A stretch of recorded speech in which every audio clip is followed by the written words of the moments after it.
Look at your arm right now. Nothing is happening. The skin is flat, the hairs are lying down, everything is calm.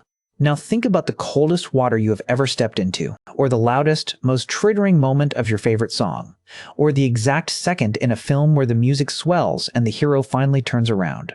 Feel that? Small bumps, tiny hairs standing up, a shiver that has nothing to do with being cold.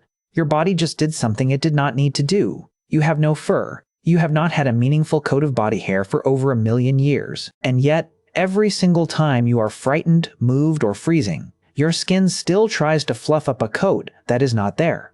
Why would evolution keep a reflex that does nothing? Each hair on your body sits above a tiny muscle called the arrector pili. When your sympathetic nervous system fires in fear, cold, or overwhelming emotion, that muscle contracts. It yanks the hair upright and puckers the skin around it into a small bump. In a wolf or a cat or almost any of your mammal ancestors, this reflex was not decoration. It was a switch with 2 settings. Setting 1, insulation. Raised fur traps a thicker layer of air which holds heat. That is why a shivering dog looks briefly bigger in the cold. Setting 2, intimidation. A frightened or angry cat does the same thing to look larger to a predator or to a rival. Its fur stands on end, and, for a moment, it is simply a bigger animal than it was a second ago. Charles Darwin noticed both of these functions all the way back in 1872, in a book called The Expression of the Emotions in Man and Animals. He watched the same reflex, triggered by cold and by rage, across dozens of species, and he noticed something else. Humans still had it. Bald, furless, unable to look any bigger to anyone. We kept the wiring. We just lost the fur it was wired to. So goosebumps from cold or from fear make a kind of evolutionary sense. They are a vestigial reflex still firing on a body that no longer benefits from it. But that does not explain the other kind. Why does a piece of music give you chills? Why does a perfect sentence in a film, or a note held just slightly too long, make the hair on your arm stand up when there is no danger and no cold anywhere in the room? That question puzzled scientists for a long time because it involves no obvious survival benefit at all. In 2011, a neuroscientist named Valorie Salimpoor, working at McGill University, put people in a brain scanner and played the music that reliably gave them chills. She was not looking at the skin.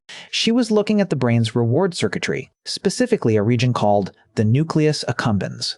Right at the moment listeners reported chills, that region flooded with dopamine, the exact same chemical released by food, by drugs, by other things your brain rates as intensely rewarding. Somehow, an arrangement of sound waves was triggering the same ancient alarm system built for cold and fear, except this time the brain was reading it as pleasure instead of threat. Not everyone gets this. Studies since have found that only a portion of people, some estimates put it around 50 to 60%, reliably experience music-induced chills at all. Researchers now suspect it depends partly on how densely connected your auditory processing regions are to your emotional and reward centers.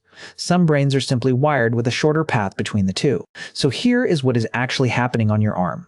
An ancient reflex, built to fluff up fur that vanished 1 million years ago, has been quietly repurposed. It still fires for cold, it still fires for fear, and in a strange evolutionary accident, it now also fires when 3 chords in a row hit exactly the right pattern to flood your brain with dopamine. Your body is not malfunctioning when that happens. It is running software built for a wolf on hardware that now also happens to love music. The bumps were never really about your skin. They were always about your brain deciding, for 1 second, that something in front of you mattered enough to react to. Now you know.